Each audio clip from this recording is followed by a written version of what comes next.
नमस्कार, स्वागत है आप सभी का आपके इस न्यूज सेशन में। मैं हूं दुर्गेश मिश्रा और आप सभी से बात करूंगा आज एक बहुत ही इंपॉर्टेंट टॉपिक के ऊपर, क्योंकि ये टॉपिक है आपका समीक्षा अधिकारी और सहायक समीक्षा अधिकारी के ऊपर। परीक्षा की तिथि घोषित हो चुकी है। अब आपकी परीक्षा दिसंबर 2024 में कर दी गई है, यानी कि पेपर जो आपका रद्द हुआ था वो अब आपका नया पेपर नए तरीके से किया जाएगा। पूरा तरीके से नया पैटर्न आपका रहेगा। नए पैटर्न का मतलब नए तरीके से आपका पेपर कराया जाएगा। तो कई सारे प्रश्न इस तरीके के आते हैं कि अगर भविष्य में नई पीढ़ी को समीक्षा अधिकारी और सहायक समीक्षा अधिकारी को तैयारी अपनी करनी हो तो वो कैसे करे, इसके क्या क्या मायने हैं, क्या क्या चीजें हैं, कहाँ नौकरियां मिलती हैं, क्या क्या चीजें, सारी बातें हम इसी वीडियो में करेंगे। और इस बात का वादा करते हैं दोस्त कि आपको अलग से कोई अलग वीडियो आपको नहीं पढ़ना पड़ेगा। सारा सिलेबस पॉइंट वाइज पॉइंट यहाँ बात करेंगे। क्या क्या पढ़ना है, कितनी किताबें आपको पढ़नी वो भी बात करेंगे। कितना वेतनमान मिलेगा आपको नौकरी के दौरान वो भी बात करेंगे। और अधिकतम इंक्रीमेंट के बाद कितना वेतनमान आपका हो सकता है, ये सारी बातें इसी में करेंगे। सबसे जरूरी बात यहां पर यह आती है कि आपके जो मौलिक सवाल रहते हैं कि इनमें क्या क्या आपके सवाल ज्यादा मुझे प्राप्त हुए, उन सवालों के ऊपर बात करते हैं। तो पहला सवाल सबसे पहले ये मिला कि समीक्षा अधिकारी अर्थात आरओ और सहायक समीक्षा अधिकारी अर्थात एआरओ कैसे बने। पहला सवाल तो ये आपका बहुत ज्यादा आया हुआ। दूसरी बात, आरओ और एआरओ का जो पाठ्यक्रम है अर्थात सिलेबस है वो सिलेबस क्या है। तीसरी बात, आरओ एआरओ बनने के बाद हमें काम क्या मिलेंगे।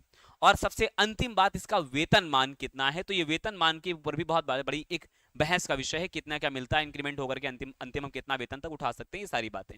तो हम इन्हीं पॉइंट वाइज पॉइंट के बारे में बात करेंगे, इन्हीं पॉइंट को अपना हल करेंगे। सबसे पहले हम जानेंगे सिलेबस के बारे में कि सिलेबस भाई साहब क्या है, कैसे कैसे पेपर आता है। तो सबसे पहले सिलेबस के बारे में हम बात करेंगे। तो सिलेबस में आपको बहुत तरीके से समझना पड़ेगा। सिलेबस इसका ठीक वैसे ही है, पहले आपको प्रिलिमिनरी देना पड़ेगा और इसके बाद आपको देना पड़ेगा मेंस। तो सबसे पहले हम प्री के बारे में बात करेंगे। यहाँ जो पाठ्यक्रम दे रखा है, यहाँ प्रारंभिक परीक्षा के विषय वस्तु में दे रखा है। अगर आप देखेंगे प्रारंभिक परीक्षा में तो आपको दो विषय देखेंगे दिखाई देंगे, एक तो सामान्य अध्ययन का, दूसरा आपको सामान्य हिंदी का। सामान्य अध्ययन के बारे में बात करें तो ये भी ऑब्जेक्टिव आपके 140 क्वेश्चन आएंगे, 140 पूर्णांक के ही प्रश्न भी आपको यहाँ 2 घंटे मिलेंगे, प्रश्न भी आपको 140 ही मिलेंगे। इधर आपके 60 प्रश्न रहेंगे, 60 ही आपका पूर्णांक रहेगा और 1 घंटे की समय सीमा रहेगी। सबसे पहले तो मैं आपको बता दूं, जिसमें सामान्य अध्ययन के लिए है, यहां भी आपको 1/3 का नकारात्मक अंकन आपको मिलेगा, यानी निगेटिव मार्किंग 1/3 मिलेगी। और यहां भी आपको 1/3 का निगेटिव मार्किंग रहेगी। यानी हमें पेपर तो करना है लेकिन बहुत सोच समझ के करना है, क्योंकि गलतियां हमसे जितनी ज्यादा होगी पेपर में हमारा पेपर खराब होने के चांसेस उतने ज्यादा बने रहेंगे। यहां अगर जीएस में देखोगे तो आपका सामान्य विज्ञान, इतिहास, राष्ट्रीय आंदोलन, भारतीय अर्थव्यवस्था, भारतीय कृषि वाणिज्य व्यापार, जनसंख्या, पर्यावरण, इसके अलावा विश्व भूगोल, भारत का भूगोल और अनुसंधान, राष्ट्रीय अंतरराष्ट्रीय अनुसंधान, महत्वपूर्ण घटनाक्रम यानी करंट अफेयर के बारे में बात कर रहा है। सामान्य बौद्धिक परीक्षण यानी कुछ एक आध सवाल आपको बौद्धिक परीक्षा से मिलेंगे। उत्तर प्रदेश की शिक्षा, संस्कृति, कृषि और उद्योग, व्यापार, रहन सहन यानी यूपी स्पेशल का भी डेटा यहां पर बहुत इंक्लूडेड है। इसके अलावा हिंदी के आपके मात्र 6 टॉपिक यहां पर इंक्लूड हैं। पहला तो आपका विलोम है, जिसके सबके 10-10 क्वेश्चंस आपके आते हैं। वाक्य और वर्तनी शुद्धि, अनेक संबंधों के एक शब्द, तद्भव तत्सम, विशेषण विशेष्य और पर्यायवाची। यानी आमतौर पर जो ज्यादा पार्ट ऑफ सिलेबस है वो आपको बहुत ज्यादा याद करने वाला है, बाकी चीजें कुछ चीजें इसमें समझने वाली बात हो गई। ये तो आपका प्रिलिमिनरी का हो गया, यानी आपको समझ में आ गया होगा कि ओवरऑल अगर हम बात करें तो ये आपके अलग अलग पेपर होते हैं। पहले आपका ये पेपर हो जाएगा और उसी दिन आपका ये पेपर आपका द्वितीय पाली में लगेगा। आगे बात करें आपके मुख्य परीक्षा के पाठ्यक्रम के बारे में कि मुख्य परीक्षा के पाठ्यक्रम को कैसे समझा जाए, ठीक वैसे ही यहां पर भी सामान्य अध्ययन पहले है, लेकिन अंतर इतना है कि सामान्य अध्ययन का यहां पर जो आपको डेटा दिखाई दे रहा है, यहां समय 2 घंटे का मिलेगा, प्रश्न जो मिलेंगे 120 मिलेंगे, यानी कम हो गए हैं। पूर्णांक भी आपको 120 का ही आपको दिखाई देगा। ये जीएस के बारे में बात कर रहा हूं तो ये भी आपको क्वेश्चंस कुछ कम दिखाई दिए। मेंस में ये तो जीएस की बात हो गई। ये हिंदी के बारे में बात करें तो हिंदी में सामान्य हिंदी और ड्राफ्टिंग, आपको जो जनरल हिंदी है और ड्राफ्टिंग, ड्राफ्टिंग का मतलब ये होता है इसमें आपको निबंध या पत्राचार व्यवस्थाएं आपको देखने को मिलेंगी। ये खंड का में अगर मैं देखूं, परंपरागत सब्जेक्टिव में देखूं, जो आपको बाकायदा सब्जेक्टिव फॉर्मेट में मिलेगा, इसके बारे में लिखना होगा आपको, तो यहां समय 2.5 घंटे है और पूर्णांक 120 का है, जहां आपको दिए गए गद्यांश का शीर्षक, इसके बारे में सारांश और 3 रेखांकित अंशों की व्याख्या करना शामिल होगा।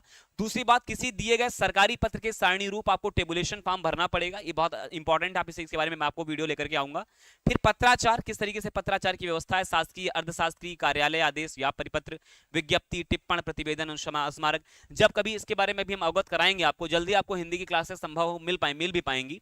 इसके अलावा चौथा पॉइंट है परिभाषिक शब्दावली, इसमें आपको प्रशासनिक शब्दावलियां आपको मिलेंगी अंग्रेजी से हिंदी में, हिंदी से अंग्रेजी में, मुहावरे और लोकोक्ति, उसके साथ साथ कंप्यूटर ज्ञान की भी अभिवृद्धि रहेगी। तो ये तो बात हो गई सब्जेक्टिव फॉर्मेट के बारे में। इधर आपका खंड 2 में फिर से वही ऑब्जेक्टिव क्वेश्चंस आपके आएंगे हिंदी में। मेंस में, जहां पूर्ण रूप से आपके उधर 6 टॉपिक थे, इधर विलोम, वाक्य एवं वर्तनी शुद्धि, अनेक शब्दों का एक शब्द, तद्भव तत्सम और विशेषण विशेष ही रह गया है। यानी 10-10 सवाल जो आते थे अब ये 6-6 सवाल रह गए हैं। टॉपिक में भी कमी आ गई, पूर्णांक भी यहाँ 60 का हो गया वास्तुनिक वाला।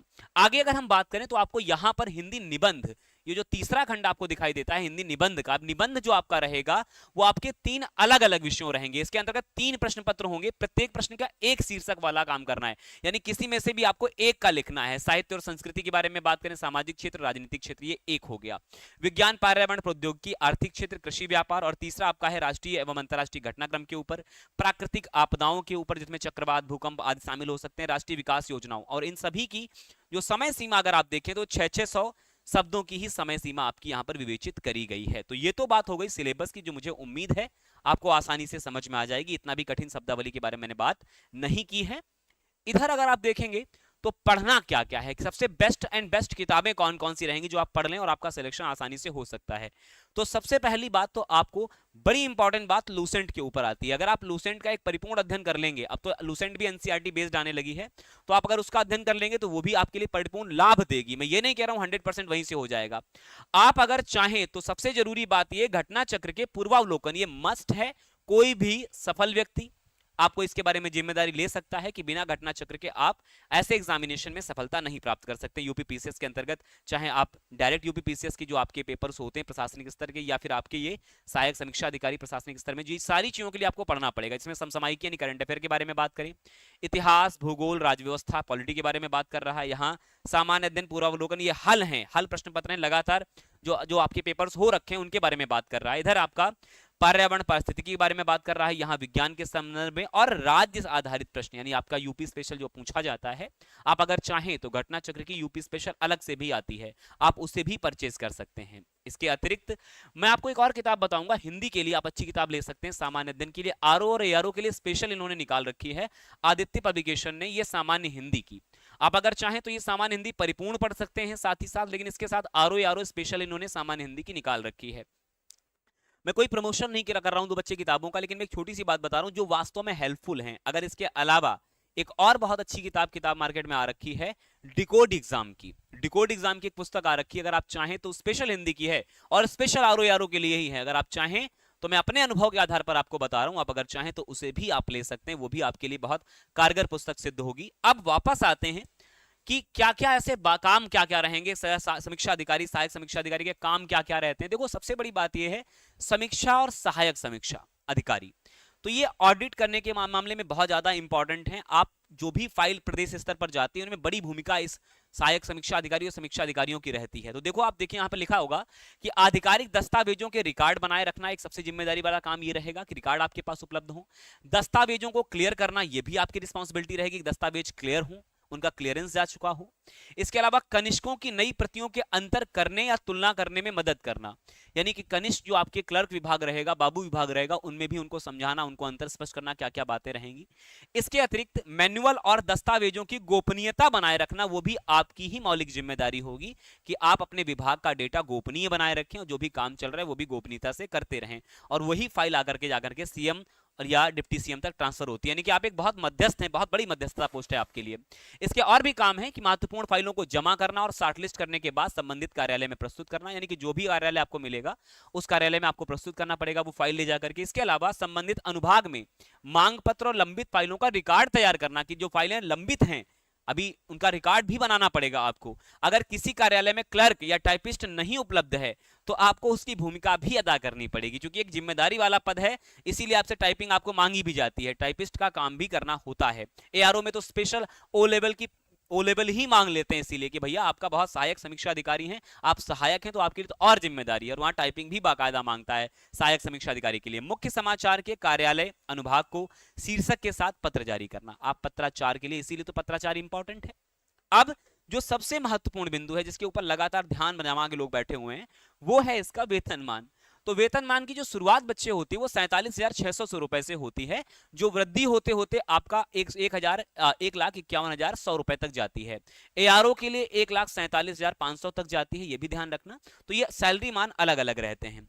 मुझे पूरा भरोसा है कि आपको इस वीडियो सेशन में जो भी आपकी संबंधित समस्याएं रही होंगी, जो आपको समझ में डेटा नहीं आ रहा होगा, वो सारी बातें समझ में आ गई होंगी और जो आपके प्रश्न होंगे वो भी आपके प्रश्नों का हल मिल गया होगा, मैं पूरी उम्मीद करूंगा।